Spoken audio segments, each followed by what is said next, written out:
de Amaury.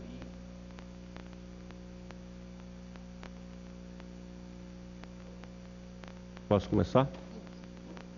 Senhor presidente, senhores deputados e senhoras deputadas, todos aqueles que me ouvem neste momento, quero aproveitar esse horário de liderança do meu partido para comentar as dificuldades que nós temos na região norte do país de colocar em prática as políticas públicas, principalmente aquelas estruturantes, no que diz respeito às construções, que inclusive estão no PAC.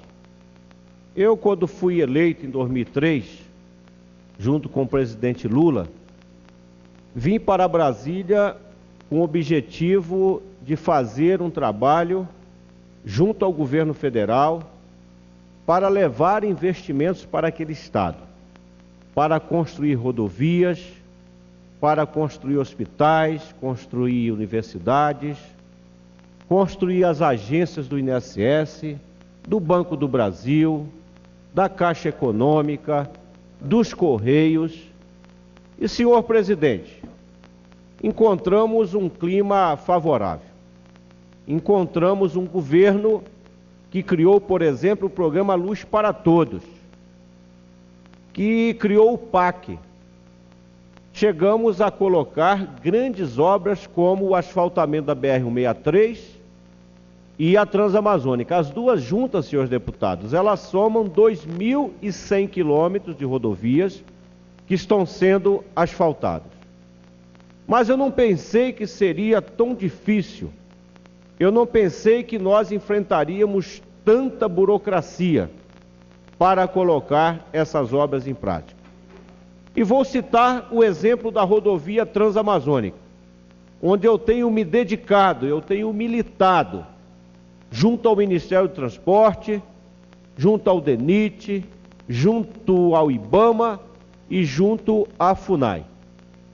E depois de 5 anos nessa batalha, licenciando rodovias, enfrentando contratos, empresas que falem, mudanças de empresas, licença do IBAMA. Mais recentemente, o IBAMA licenciou todo o trecho da Transamazônica, desde o Rio Araguaia até Rurópolis.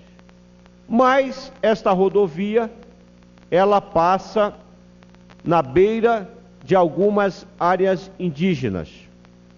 E desses trechos liberados pelo IBAMA, hoje nós estamos impedidos de avançar em algumas obras, porque nós tivemos o contingenciamento de algumas áreas, como, por exemplo, entre Marabá e Tupiranga, mais precisamente no município de Novo Repartimento, na reserva Paracanã, e entre o trecho de Medicilândia até Placas, mais precisamente onde a rodovia passa mais próximo da reserva dos Araras e a reserva Cachoeira Seca.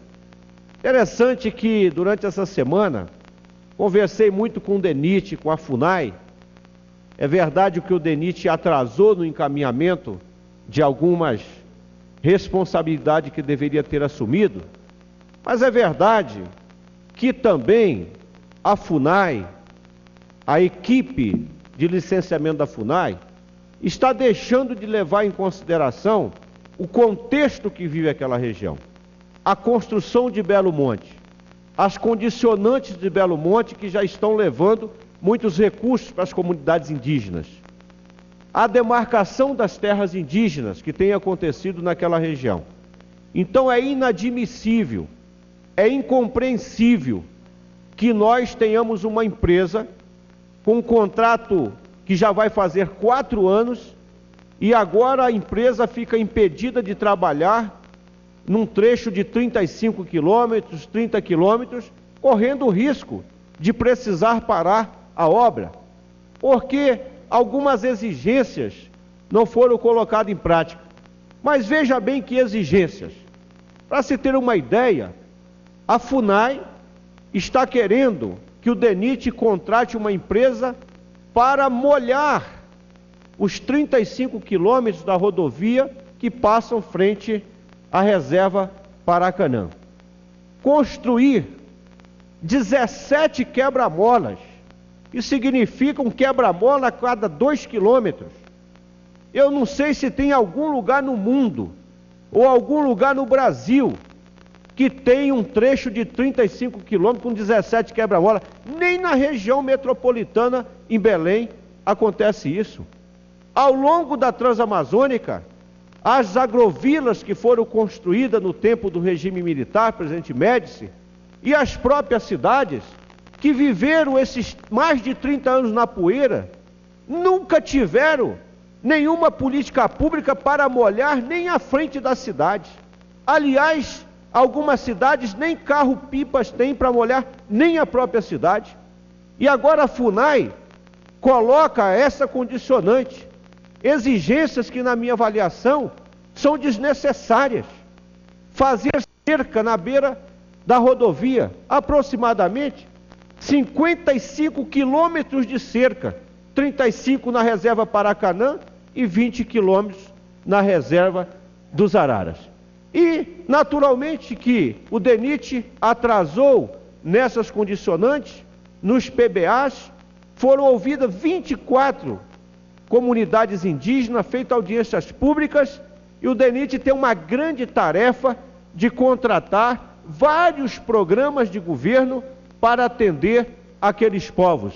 E nós estamos totalmente favoráveis a aproveitar o momento da construção dessas duas rodovias, aproveitar a construção de Belo Monte para levar toda a infraestrutura que as comunidades indígenas precisam para o seu desenvolvimento.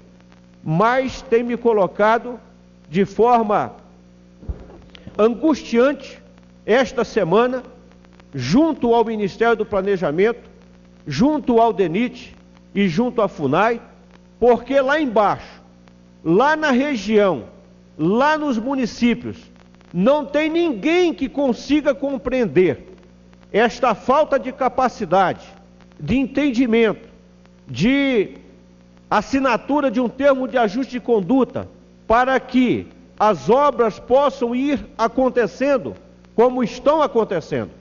Para se ter uma ideia, de novo repartimento até o município de Medicilândia, aproximadamente 380 quilômetros, até dezembro, mais de 300 quilômetros serão asfaltados.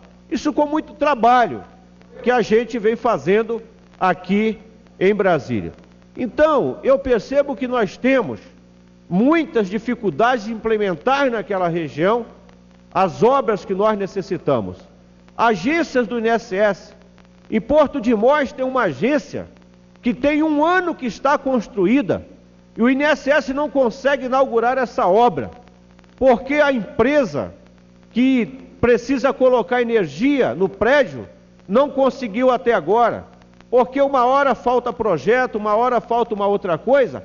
A verdade é que é incompreensível que o povo de Porto de Mós veja lá uma agência do INSS, inclusive com a emenda desse parlamentar. Para você ter uma ideia, senhor presidente, de Porto de Mós, o cidadão precisa andar uma noite inteira de barco e andar mais 60 quilômetros de estrada para chegar em Altamira para buscar um benefício da Previdência Social. Município como Almerim e Óbidos, a empresa ganhou a licitação no mês de dezembro, contratou a obra em janeiro, não fez o cheque calção e já estamos em setembro, a obra não começa e o INSS não consegue fazer uma nova licitação. Portanto, tem sido muito duro, senhor deputado, a gente fazer esse trabalho. Vamos inaugurar uma agência do Banco do Brasil no município de Gurupá no dia 23, mas estamos há 3 anos trabalhando para que nós pudermos chegar ao resultado dessa agência do Banco do Brasil concluída. Então eu penso que nós precisamos acelerar muito mais a capacidade empresarial, o entendimento entre o governo, para aproveitar esse momento que o governo federal tem os recursos, tem a política de fazer, e muitas vezes por pequenas coisas nós deixamos de avançar na construção dessas obras infraestruturantes para o nosso estado do Pará. Muito obrigado, senhor presidente.